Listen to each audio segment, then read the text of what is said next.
అదే కదా, అవును. పరిష్కారం చెయ్యాలి అన్న కమిట్మెంట్ ఉంటే ఇంతమంది స్టాఫ్ను పెట్టుకుని ఏంటంటే మనం చేసేది నాకు అర్థం కాదు. 2 రోజుల తర్వాత ఇవ్వడం ఎందుకు? ఇవాళే తీసేసుకో, స్పాట్లో తీసేసుకో. అవును.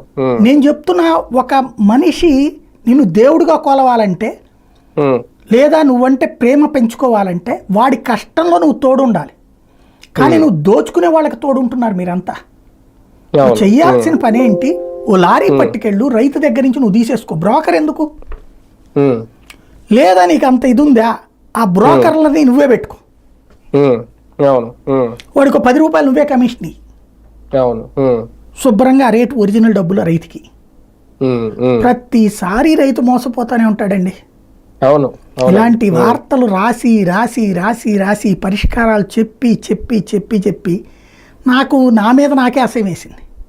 కానీ మన బాధ్యత చెప్తానే ఉంటాం. నిజంగా బాధేస్తుందండి. ఎందుకంటే పాపం వాడు రాత్రి పగలు 6 నెలల పాటు కష్టపడి ఓ పండిస్తే మనం తింటోంది అది.